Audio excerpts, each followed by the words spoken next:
Hey guys, Josh from Gundam here with another MSIA review, and today we are reviewing the Zaku 2 Deluxe pack that was released in the US. And just a really cool side note, the Deluxe pack being in the US is very cool. First off, because they did make a Deluxe packs in Japan, but it seems to have been a very rare and hard to get item. The regular green Zaku 2 that came out in the US right here only comes in the Deluxe pack in the US. But in Japan, you would get a single Zaku 2 in a box like this. But to get the Deluxe pack in Japanese would be ridiculously hard. So, for better and for worse, it meant that the Zaku 2 Deluxe pack was, more expensive than getting a single Zaku 2.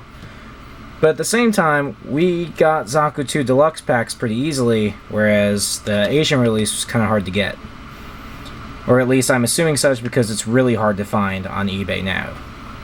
So, let's check out the articulation. The head is not on a ball joint. It's got this little peg that goes in, kind of like the version 1 Gundam. And hopefully I can get back in. I don't think he's ever been taken apart before. You take your MSIA apart, they get a little easier to take apart, but the arms go around. They have just a little bit of flexibility there. The shield has flexibility. The arm goes up, goes down, wrists turn, head turns, waist turns, and the legs go that far back, that far forwards. That's like that. The foot is on a ball joint, so not a lot of flexibility overall, but there's some really cool things you can do with these guys. Like their cables come undone, so you want one to get battle damaged or something in combat, or like that. Can look pretty cool. I should do that for Gundam Father Piece, have a couple Zakus with loose cables, or have cables get shot off or something. They are numbered 1 through 9. I almost have 1 through 9. I'm missing like number 2, number 8, number 3, I think. I don't know. Something like that. They have their axe, which has one hole here. Axe goes in. It can be held. And some minor improvements that you could do with a hobby knife or a drill bit is you can drill that hole so we can hold, a heat hawk on that side too. I've done that to some of mine. If you cut a slit in the skirt very carefully here and here, then he will have a lot more flexibility. But that's if you're willing to customize your MSIA. So let's get to weapons. Weapons are pretty cool. You got your standard Zaku 2 machine gun. You have your standard Zaku 2 bazooka. And you have your standard Magella top cannon, which is pretty much just the same thing as the tank cannon. Which it comes with a tank right here. Tank can shoot up and down.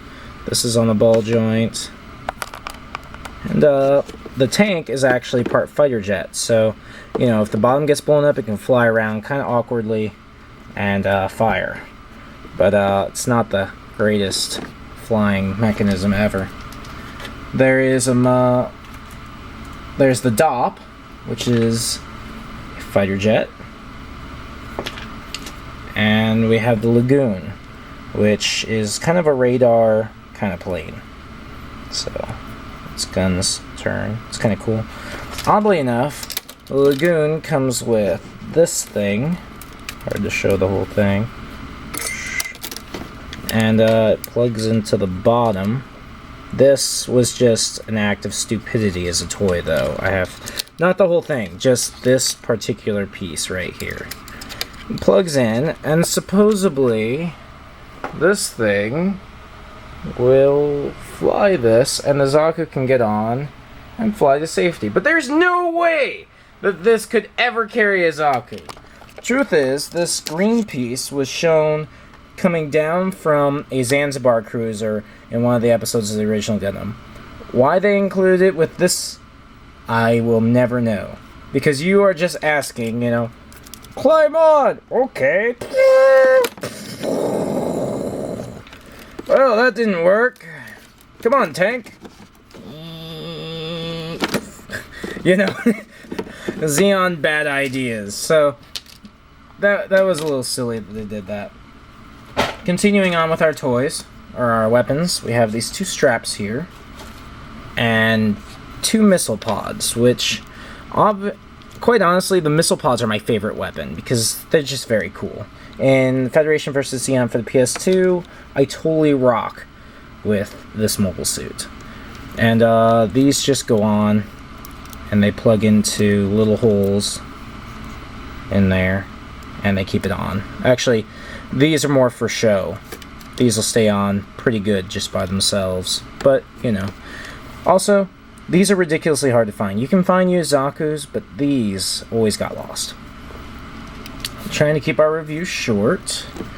This is the tank, or the Zaku cannon backpack, which is cool and sad at the same time, because the Zaku cannon doesn't exactly look like this. I have a custom-made Zaku cannon MSIA, which I would show you. Oh, hold on 1 second.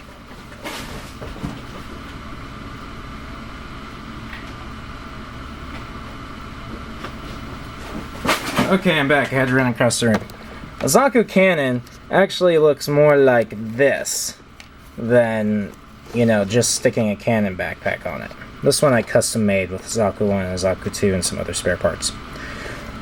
So, this doesn't exactly make it a Zaku cannon, you know, according to what the show Zaku cannon looks like. But, hey, it's cool. And this one did not come with a Zaku cannon backpack, so I'm not trying to complain, I'm just, you know, making an observation. It can go up and down, it's got some smoke dischargers right here. And this is the coolest part! My legs! You take this little piece right here, and then you rip your tank apart, which can also make it, you know, look destroyed.